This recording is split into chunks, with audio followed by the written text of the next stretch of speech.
Matériaux de cueillette, la terre, la paille, la pierre ou le bois ont fourni sans avoir à aller bien loin aux premiers sédentaires la matière utile et suffisante à la construction de leurs abris. On peut considérer l'association basique de la terre argileuse et de la paille, ou bien de l'herbe sèche, comme l'une des plus vertueuses dans l'art de bâtir. Adobe, torchis, terre-paille plus récemment, cette association, utilisée sans interruption depuis l'époque néolithique, possède toutes les qualités pour contribuer à répondre aux exigences actuelles de confort thermique. Pourtant, un des systèmes constructifs alliant ces deux matériaux est issu non pas de la révolution néolithique, mais de la révolution industrielle. Il est amusant, en effet, de constater que la construction en bottes de paille, devenue symbolique de la construction écologique ces dernières années, est en fait la conséquence d'une de ces nombreuses inventions qui ont nourri l'industrialisation et l'automatisation galopante de l'agriculture de la deuxième partie du XIXe siècle aux États-Unis en particulier.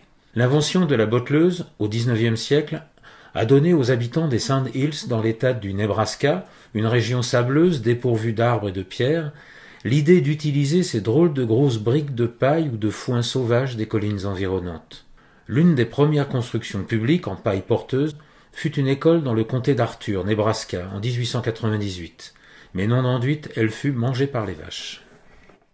Côté intérieur, sur la paroi en paille, après avoir procédé au rebouchage, au droit des montants d'ossature, à la paille en vrac, et puis avec un mélange terre et paille en surface pour avoir une densité à peu près équivalente à la botte, aux endroits où on rebouche, on fait un terre-paille.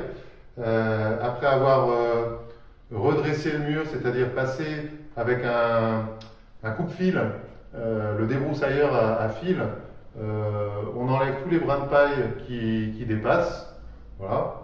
Et puis on essaye plus ou moins d'enlever quand même quelques bosses qu'il peut y avoir sur les bottes de paille. On projette une barbotine de terre pour permettre une bonne accroche du corps d'enduit sur la paille. Donc projection de la barbotine.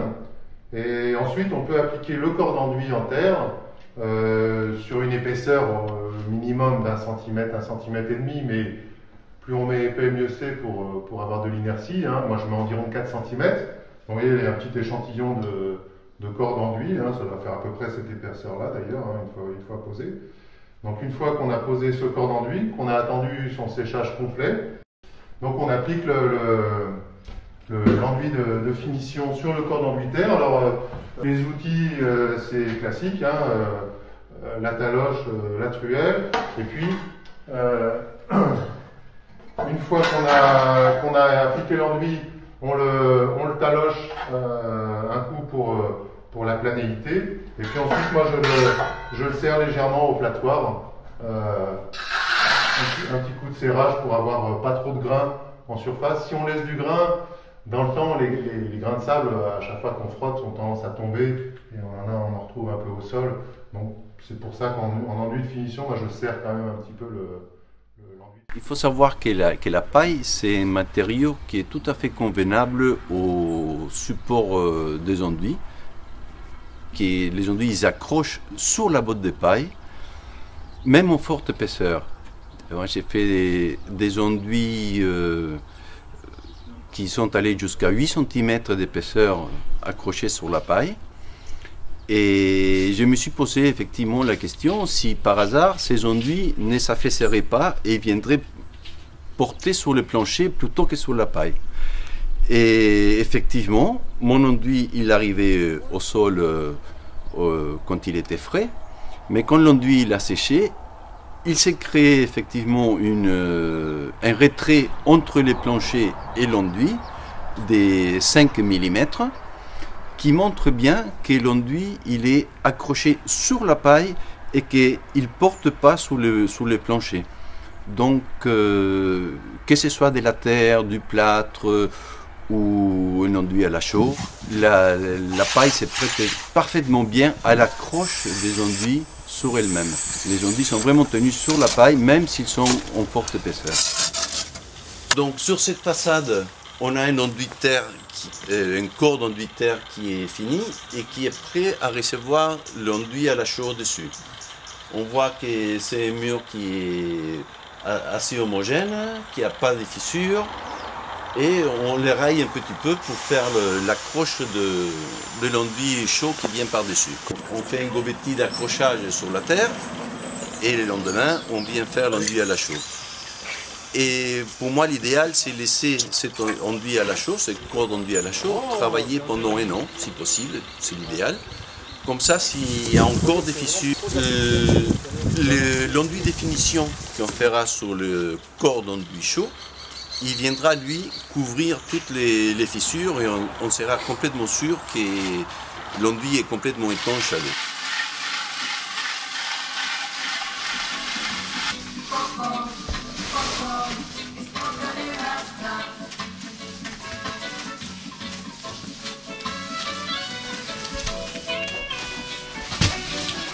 Avant, il n'y avait même pas la maison.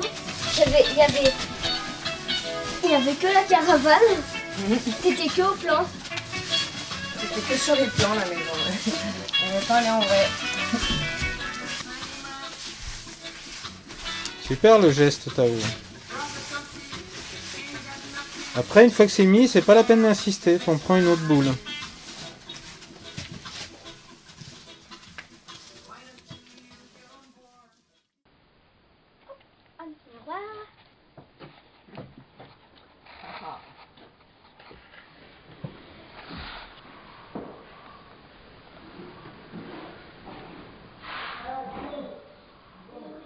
Voilà, le terrassier m'a réservé la terre des fouilles.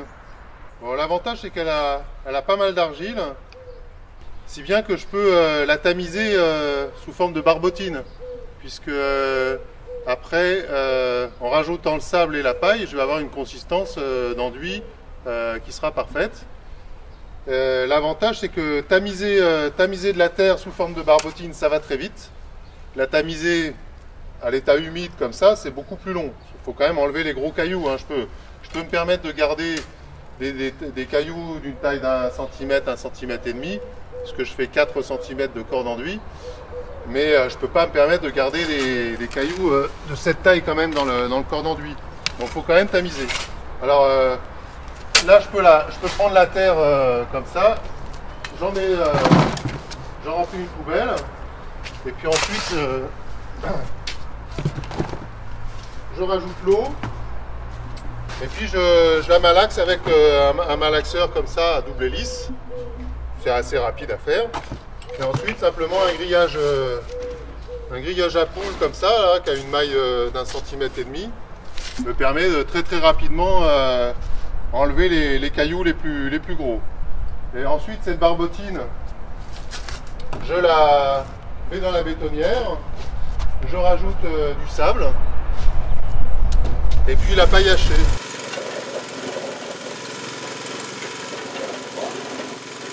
Comment est-ce que vous déterminez le mélange, quoi? C'est-à-dire vous avez de la terre et Alors, après voilà. vous faites des essais. C'est ça, on a sorti, on a sorti la terre des fondations, donc en dessous de 1 mètre de la première couche pour enlever tout ce qui est végétal, les terres noires aussi au passage. Donc on a vraiment récupéré la terre du fond des fondations, donc l'argile au final. Et avec cette terre, on a fait des tests, donc on en a fait une dizaine sur la maison d'à côté, où on a mélangé différentes quantités de sable, de terre et de paille. Et en faisant des petits carrés à peu près de cette taille là, on a vu comment ils craquelaient les uns et les autres, en marquant les proportions dessus des mélanges. Et voilà, et on a choisi pour la terre qu'on avait ici, le meilleur mélange, celui qui craquelait le moins et qui avait le moins de retrait. La terre des fondations, on l'a pré-tamisée. C'est-à-dire qu'on l'a sorti des fondations avec un tractopelle et après il y a quelqu'un qui est venu avec un rotovateur, c'est une sorte de machine qui broie la terre. Et on l'a stocké ici, mais pré-broyé, c'est-à-dire que quand on la passe au tamis, c'est quand même beaucoup plus facile. Voilà, sortir des blocs directement du sol et tamiser ça, ça prend une éternité. Voilà, donc c'est juste pour dire. Et du coup, la barbotine qu'on a préparée ici, on la tamise pas. On prend directement la terre qui a été broyée par cette machine, qu'on met dans la baignoire, on met de l'eau et en une journée, elle s'est dissoute. Et donc ici, du coup, il y a de la barbotine. La barbotine, ça sert de colle entre l'enduit et la paille. Parce que l'enduit directement sur la paille ne colle pas. Donc ça sert d'accroche. Voilà, c'est une couche très fine qu'on passe sur la paille avant de poser l'enduit. Voilà. Faut réussir à trouver le juste milieu entre de l'agadou qui ne laisserait qui serait beaucoup trop liquide, du coup qui ne tiendrait pas sur la paille, ça ferait plutôt de l'eau. Et une gadoue trop compacte qui en fin de compte vient prendre la place de l'enduit et c'est pas le but. On ne mouille pas la paille, la paille est sèche, on passe la barbotine comme on va le voir après. Et sur cette barbotine, on vient appliquer l'enduit.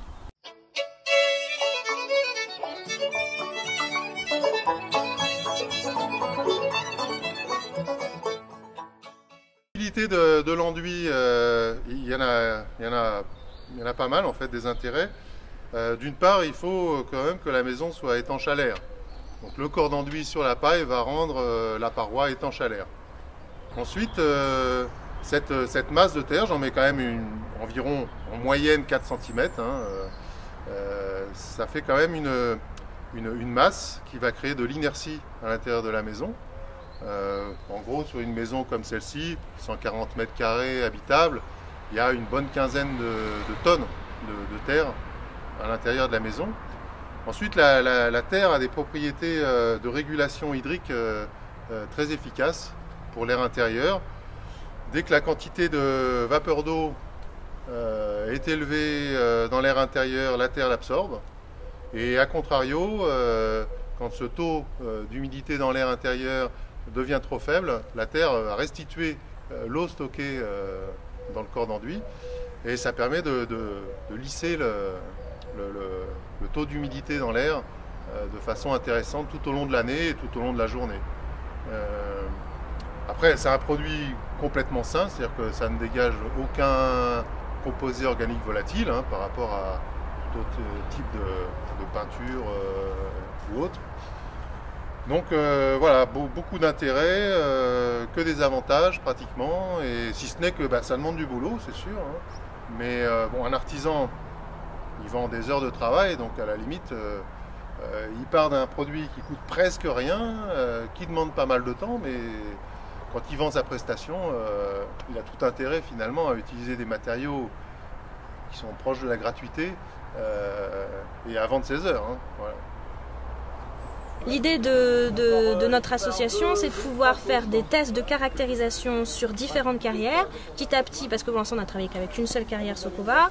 L'idée c'est de multiplier ça pour qu'un artisan, quand il veut pouvoir passer non pas sur la terre de son client, mais pouvoir avoir déjà son produit à lui de son côté, c'est que toute la caractérisation de la terre soit déjà faite et qu'il ait déjà ces informations-là en accès libre, quoi. Et donc à ce moment-là, nous ce qu'on a voulu développer, c'est de travailler avec des carrières locales, que tous les 40 ou 50 km, il y a des artisans qui puissent la trouver. La barbotine, elle vient directement de la carrière. Eux, en fait, ils lavent le sable, ils le mettent dans une grande piscine. Et en fait, eux, ils ont plus facile à la défaire à l'état liquide. Et nous, ça nous intéresse plus à l'état liquide. Le système de séchage, de mise en sac coûte extrêmement cher. Et nous, ça nous permet, en fait, les carriers voulaient quasi le donner, quoi. Ils voulaient pas en faire. Nous, on a un peu insisté pour que ce soit au moins 20 € la tonne, parce qu'on avait envie que le projet perdure et qu'il fasse quelques mini-installations pour pouvoir ne pas salir leur... Et puis nous, on a surtout une super belle barbotine qu'on malaxe un tout petit peu pour être sûr qu'elle soit à l'état. On remet quelques petits seaux d'eau et on la malaxe, mais ça nous prend 10 minutes pour 1,6 tonne de mélange. Si on travaille avec des enduits qu'on veut un minimum de résistance extérieure et un minimum de résistance à l'abrasion, il vaut mieux travailler toujours avec la même terre parce que la caractérisation, elle va plus loin qu'un test à la fissuration. En fait, l'argile n'est pas un liant. Ce qui fait le liant entre deux pariettes d'argile, c'est la vapeur d'eau. Quand il y a du sucre dans le foin et dans la paille et dans la ouate, ce sont des sucres simples. À partir du moment où ces sucres sont digérés par les bactéries avec leur système digestif produisent des chaînes de sucre. C'est la même chose qui se passe dans l'estomac humain. Et donc ça fait du coup des maillons qui sont tous les uns comme ça à côté des autres. Et c'est ça qui fait des chaînes extrêmement résistantes et qui viennent s'intercaler entre les paillettes d'argile. Il faut vraiment regarder si on a une eau naturelle, si on n'a pas une eau qui a été traitée avec du chlore, de l'eau de javel, etc. Parce qu'à ce moment-là, le système ne fonctionne pas. Et donc il faut certaines températures de fermentation. Parfois il faut le démarrer avec un jus de orgeat où il y a énormément de bactéries, parce que ce système ne fonctionne pas toujours. Alors si on veut les meilleurs tests, c'est quand on fait fermenter du foin, de la paille à condition qu'on dépasse 2 mois de fermentation, et de la ouate de cellulose. Et tout ça, si on a une longue fermentation, on arrive à des très très bons tests à l'érosion et à l'abrasion. Donc on arrivait surtout à des très très très bons résultats à l'abrasion, où là on est au moins similaire au ciment. Et par contre, à l'érosion, on peut encore aller plus loin. Donc on avait des jets de plus en plus forts et de plus en plus... donc on arrivait à des résultats qui étaient vraiment bien par rapport à la terre. C'est quand même excellent, parce que ça commence seulement à piquer quand on a vraiment des jets qui sont... Des jets extrêmement puissants. La méthylcellulose, c'est pas de la poudre de perlimpinpin, c'est simplement de la dégradation de watts de cellulose. Donc en fait, c'est exactement le même processus de fermentation naturelle quand on fait fermenter de l'orge et qu'ensuite les bactéries de cette eau orgée viennent manger les sucres de la ouate de cellulose. Ça, c'est le processus manuel que tout autoconstructeur peut faire chez lui, mais ça sent un peu, c'est de la mise en place qui est longue. Si on veut réfléchir ça dans un concept plus d'une économie locale et applicable par des artisans, on passe sur la méthyle, c'est exactement la même chose, sauf que c'est déjà de la ouate de cellulose déjà décomposée et déjà en chaînon de sucre. Mais ce qu'on est en train de ressortir, c'est ce que les anciens ont fait depuis des siècles. Quand ils travaillaient avec de la bouse de vache, du crottin, de cheval, du crottin de cheval, on n'a rien inventé du tout. Et on est spécialisé dans la construction de maisons paille, donc la paille et les enduits. Alors la plupart du temps on utilise des mortiers à base d'argile pour faire la couche de corps intérieure et souvent aussi la finition. On peut faire de très belles finitions à l'argile, on aime bien. On met la face coupée des bottes à l'extérieur parce que c'est la face qui est la plus compacte et la plus plane, la plus lisse on va dire. Donc on aligne la face extérieure, comme ça on est sûr d'avoir le moins d'épaisseur d'enduit possible à l'extérieur.